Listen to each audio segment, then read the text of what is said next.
ओम साई राम, जय जय साई राम। प्रिय साईं भक्तों, आज मैं आपके समक्ष श्री साईं सचरित्र अध्याय 28 का पाठ करने जा रही हूँ। जो भी साईं भक्त पूरी श्रद्धा भाव से इस अध्याय को सुनेगा, बाबा का आशीर्वाद हमेशा उस पर बना रहेगा। मैं अपने देवा श्री साईनाथ से यही प्रार्थना करती हूँ कि बाबा कृपा दृष्टि बनाए रखना, श्रद्धा की लाज रखना। जाने अनजाने में अगर मुझसे कोई भूल चूक हो जाए तो देवा क्षमा करना। अध्याय 28 साईं कृपा से ग्रंथानुलेखन। जब भक्त का विश्वास दृढ़ और भक्ति परिपक्व हो जाती है तो उसका मनोरथ भी शीघ्र ही सफल हो जाता है। जब हेमाड पंत को साईं सचरित्र तथा साईं लीलाओं का रचने की तीव्र उत्कंठा हुई तो बाबा ने तुरंत ही वह पूर्ण कर दी। जब उन्हें स्मृति पत्र इत्यादि रखने की आज्ञा हुई तो हेमाड पंत में स्फूर्ति, बुद्धिमत्ता, शक्ति तथा कार्य करने की क्षमता स्वयं ही आ गई और उन्होंने साईं सचरित्र की रचना कर डाली। जब भक्त पूर्ण अंतः से श्री साईं बाबा की भक्ति करने लगता है तो बाबा उसके समस्त कष्टों और दुर्भाग्य को दूर कर स्वयं उसकी रक्षा करने लगते हैं। दामू अन्ना के रुई अनाज के सौदे। दामू अन्ना को बंबई से उनके एक मित्र ने लिखा कि वह उनके साझेदारी में रुई का सौदा करना चाहते हैं, जिसमें लगभग 2 लाख रुपयों का लाभ होने की आशा है। सन 1936 में नरसिंह स्वामी को दिए गए एक वक्तव्य में दामू अन्ना ने बतलाया कि रुई के सौदे का यह प्रस्ताव बंबई के एक दलाल ने उनसे किया था, जो कि साझेदारी से हाथ खींचकर मुझ पर ही सारा भार छोड़ने वाला था। दलाल ने लिखा था कि सौदा अति उत्तम है और हानि की कोई आशंका नहीं है। ऐसे स्वर्णिम अवसर को हाथ से न खोना चाहिए। दामू अन्ना के मन में नाना प्रकार के संकल्प विकल्प उठ रहे थे, परंतु स्वयं कोई निर्णय लेने का साहस वे न कर सके। उन्होंने इस विषय में कुछ विचार तो अवश्य कर लिया, परंतु बाबा से परामर्श प्राप्त करने की प्रार्थना की। यह पत्र श्यामा को दूसरे ही दिन मिल गया, जिसे दोपहर के समय मस्जिद में जाकर उन्होंने बाबा के समक्ष रख दिया। श्यामा से बाबा ने पत्र के संबंध में पूछताछ की।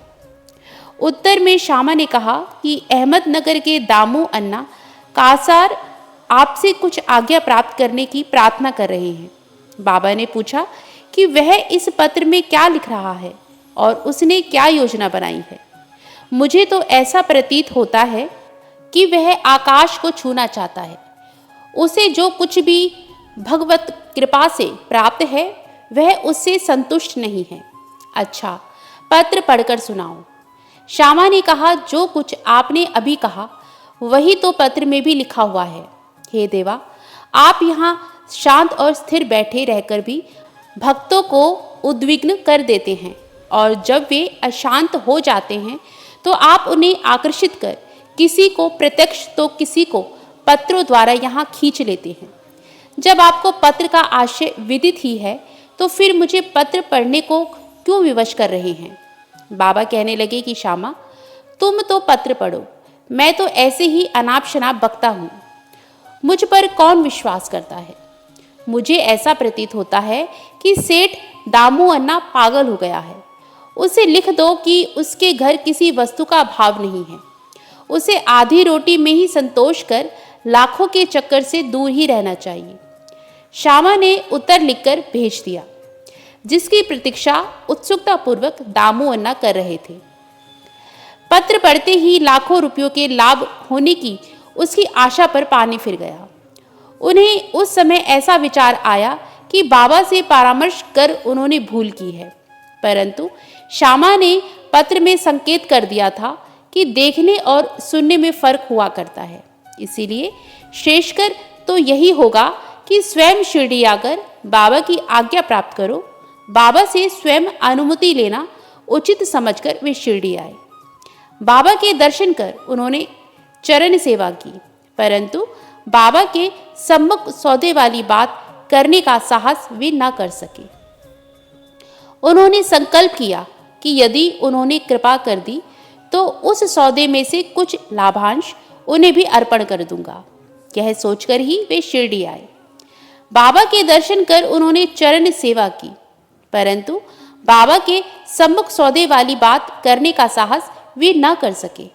उन्होंने दामू अन्ना के मन की बात जानकर कहा कि बापू, मैं अपने को इस सांसारिक झंझटों में फंसाना नहीं चाहता। बाबा की अस्वीकृति जानकर दामू अन्ना ने यह विचार त्याग दिया। तब उन्होंने अनाज, गेहूं, चावल आदि अन्य वस्तुओं का कार्य आरंभ करने का विचार किया। बाबा ने इस विचार को भी समझकर उनसे कहा कि तुम रुपयों का 5 सेर खरीदोगे और 7 सेर को बेचोगे, इसीलिए उन्हें इस धंधे का भी विचार त्यागना पड़ा। कुछ समय तक तो अनाजों का भाव चढ़ता ही गया और ऐसा प्रतीत होने लगा कि संभव है बाबा की भविष्यवाणी सत्य निकले, परंतु 2-1 मास के पश्चात ही सब स्थानों में पर्याप्त वृष्टि हुई, जिसके फलस्वरूप भाव अचानक ही गिर गए और जिन लोगों ने अनाज संग्रह कर लिया था उन्हें यथेष्ट हानि उठानी पड़ी। पर दामू अन्ना इस विपत्ति से बच गए। यह कहना व्यर्थ न होगा कि रुई का सौदा जो कि उस दलाल ने अन्य व्यापारियों की साझेदारी में किया था, उसमें उसे अधिक हानि हुई। बाबा ने उन्हें बड़ी विपत्तियों से बचा लिया है। यह देखकर दामू अन्ना का साईं चरणों में विश्वास दृढ़ हो गया और वे जीवन पर्यंत बाबा के सच्चे भक्त बने रहे। आम्र लीला। एक बार गोवा के एक मामलतदार राले ने लगभग 300 आमों का एक पार्सल श्यामा के नाम शिरडी भेजा। पार्सल खोलने पर प्राय सभी आम अच्छे निकले। भक्तों में इनके वितरण का कार्य श्यामा को सौंपा गया। उनमें से बाबा ने 4 आम दामू अन्ना के लिए पृथक निकालकर रख लिए। दामू अन्ना की 3 स्त्रियां थीं, परंतु अपने दिए हुए वक्तव्य में उन्होंने बतलाया कि उनकी केवल 2 ही स्त्रियां थीं, वे संतानहीन थीं। इस कारण उन्होंने अनेक ज्योतिषियों से इसका समाधान कराया और स्वयं भी ज्योतिष शास्त्र का थोड़ा सा अध्ययन कर ज्ञात कर लिया कि जन्म कुंडली में एक पाप ग्रह के स्थित होने के कारण इस जीवन में उन्हें संतान का मुख देखने का कोई योग नहीं है, परंतु बाबा के प्रति तो उनकी अटल श्रद्धा थी। पार्सल मिलने के 2 घंटे पश्चात ही वे पूजनार्थ मस्जिद में आए। उन्हें देखकर बाबा कहने लगे कि लोग आमों के लिए चक्कर काट रहे हैं, परंतु ये तो दामू के हैं, जिसके हैं उसी को खाने दो और मरने दो। इन शब्दों को सुन दामू अन्ना के हृदय पर वज्रघात सा हुआ, परंतु मालसापति शिरडी के एक भक्त ने उन्हें समझाया कि इस मृत्यु शब्द का अर्थ अहंकार के विनाश से है और बाबा के चरणों की कृपा से तो वह आशीर्वाद स्वरूप है। तब वे आम खाने को तैयार हो गए। इस पर बाबा ने कहा कि वे तुम न खाओ, उन्हें अपनी छोटी स्त्री को खाने दो। इन आमों के प्रभाव से उसे 4 पुत्र और 4 पुत्रियां उत्पन्न होगी। यह आज्ञा शिरोधार्य कर उन्होंने वे आम ले जाकर अपनी छोटी स्त्री को दिए। धन्य है श्री साईं बाबा की लीला, जिन्होंने भाग्य विधान पलटकर उन्हें संतान सुख दिया। बाबा की स्वेच्छा से दिए वचन सत्य हुए, ज्योतिषियों के नहीं। बाबा के जीवन काल में उनके शब्दों ने लोगों में अधिक विश्वास और महिमा स्थापित की, परंतु महान आश्चर्य है कि उनके समाधिस्थ होने के उपरांत भी उनका प्रभाव पूर्वतः ही है। बाबा ने कहा कि मुझ पर पूर्ण विश्वास रखो, यद्यपि मैं देह त्याग भी दूंगा, परंतु फिर भी मेरी अस्थियां आशा और विश्वास का संचार करती रहेंगी। केवल मैं नहीं, मेरी समाधि भी वार्तालाप करेगी, चलेगी, फिरेगी और उन्हें आशा का संदेश पहुंचाती रहेगी। जो अनन्य भाव से मेरे शरणागत होंगे, निराश न होना कि मैं तुमसे विदा हो जाऊंगा। तुम सदैव मेरी अस्थियों को भक्तों के कल्याण के लिए ही चिंतित पाओगे। यदि मेरा निरंतर स्मरण और मुझ पर दृढ़ विश्वास रखोगे तो तुम्हें अधिक लाभ होगा। अनंत कोटि ब्रह्मांड नायक राजाधिराज योगीराज परब्रह्म श्री सच्चिदानंद सद्गुरु साईनाथ महाराज की जय। जिस भी साईं भक्त ने इस अध्याय को सच्चे भाव, श्रद्धा और विश्वास के साथ सुना है, बाबा उसकी सभी मनोकामनाएं पूर्ण करे और बाबा का आशीर्वाद हमेशा उस पर और उसके परिवार पर बना रहे।